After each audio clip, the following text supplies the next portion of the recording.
Hi, దేవుడి సొమ్ము తింటే పుట్టగతులుండమంటారు. గాడ్స్ ఓన్ కంట్రీ కేరళలో దేవుడి సొమ్ముని వామపక్ష కూటమి ప్రభుత్వం శుభ్రంగా ఆరగిస్తోంది.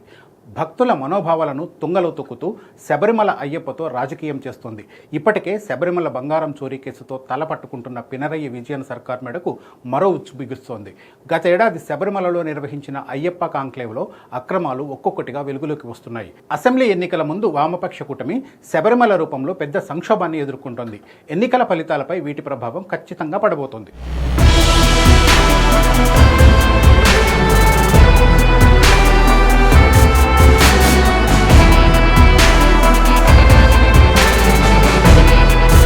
కేరళ ప్రజలు మూడోసారి అధికారాన్ని కట్టబెడతారా లేదా అన్న టెన్షన్లో ఉన్న లెఫ్ట్ కూటమిని వరుస వివాదాలు వెంటాడుతున్నాయి. శబరిమల ఆలయంలో బంగారు ఆభరణాల చోరీ వ్యవహారం దేశవ్యాప్తంగా సంచలనం సృష్టిస్తే గ్లోబల్ అయ్యప్ప కాంక్లేవ్లో జరిగిన భారీ అవినీతి కేరళ ప్రభుత్వాన్ని షేక్ చేస్తోంది. 2025 సెప్టెంబర్లో ట్రావెన్కోర్ దేవస్వం బోర్డు ఎంతో ప్రతిష్టాత్మకంగా గ్లోబల్ అయ్యప్ప సంగమం నిర్వహించింది. శబరిమల అభివృద్ధి, భక్తుల సౌకర్యాలే అజెండాగా పంబానదీ తీరంలో ఈ కార్యక్రమం జరిగింది.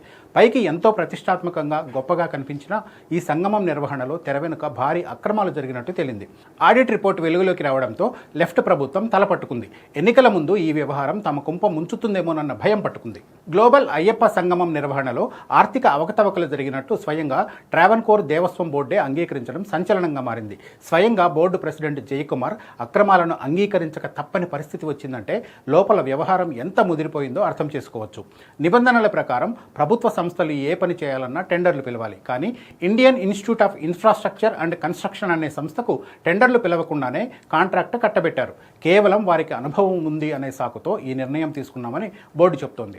అయ్యప్ప కాంక్లేవ్లో ఎలాంటి ప్రదర్శన ఇవ్వని మ్యూజిక్ ట్రూప్కి దేవస్థానం బోర్డు డబ్బులు చెల్లించినట్లు ఆడిట్లో వెలుగు చూసింది. అంటే పాడని పాటకు పారితోషికం ఇచ్చారన్నమాట.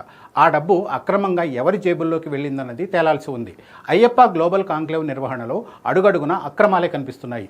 ఈ ఈవెంట్ను నిర్వహించిన సంస్థ ఏకంగా 7 కోట్ల రూపాయల బిల్లులు ప్రభుత్వానికి సమర్పించింది. అయితే ట్రావెన్కోర్ బోర్డు మాత్రం 4.99 కోట్లు మాత్రమే చెల్లిస్తామని బేరాలాడుతోంది. దీన్ని బట్టి పారదర్శకత లేకుండా ప్రజాధనం, భక్తుల సొమ్మును ఎంత నిర్లక్ష్యంగా వాడుతున్నారో అర్థం చేసుకోవచ్చు. గ్లోబల్ అయ్యప్ప సంగమం నిర్వహణలో కేరళ ప్రభుత్వం న్యాయస్థానం ఆదేశాలను కూడా ధిక్కరించింది. ఈ కాంక్లేవ్ నిర్వహణపై కేరళ హైకోర్టు స్పష్టమైన ఆదేశాలు ఇచ్చింది. ట్రావెన్కోర్ దేవస్వం బోర్డు నిధులను దీనికోసం వినియోగించవద్దని, కేవలం స్పాన్సర్ల ద్వారా వచ్చే డబ్బుతోనే నిర్వహించాలని కోర్టు స్పష్టం చేసింది. అదానీ గ్రూప్ ఇచ్చిన ₹1 కోటి కలుపుకుంటే స్పాన్సర్ల ద్వారా కేవలం 3.85 కోట్ల రూపాయలు మాత్రమే వచ్చాయి. ఖర్చేమో 7 కోట్లు దాటిపోయింది. దీన్ని ఎవరు భరిస్తారు? చివరకు ట్రావెన్కోర్ బోర్డు నుంచి నిధులు చెల్లించాల్సిన పరిస్థితి. అంటే పరోక్షంగా భక్తులు అయ్యప్పకు హుండీల్లో సమర్పించిన డబ్బులే చివరకు ఈ విధంగా ఖర్చు పెట్టేస్తున్నారు. శబరిమలలో బంగారు ఆభరణాలకే రక్షణ లేని పరిస్థితి తీసుకొచ్చిన ప్రభుత్వం చివరకు అయ్యప్ప పేరుతో నిర్వహించిన గ్లోబల్ కాంక్లేవ్లోనూ అక్రమాలకు పాల్పడింది. అప్పుడు బంగారం చోరీ, ఇప్పుడు నిధుల దుర్వినియోగం.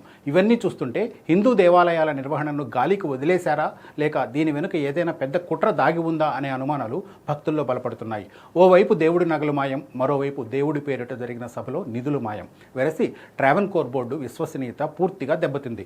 బోర్డును నియంత్రించే అధికారంలో ఉన్న ఎల్డీఎఫ్ ప్రభుత్వం ఈ పాపంలో భాగస్వామి కాదా అని ప్రతిపక్షాలు నిలదీస్తున్నాయి. పినరయ్య విజయన్ ప్రభుత్వంపై ఇప్పటికే తీవ్రమైన ప్రజా వ్యతిరేకత ఉంది. దీనికి తోడు ఇప్పుడు మతపరమైన మనోభావాలకు సంబంధించిన కుంభకోణాలు బయటపడడం అధికార పార్టీకి కోలుకోలేని దెబ్బే అని చెప్పాలి.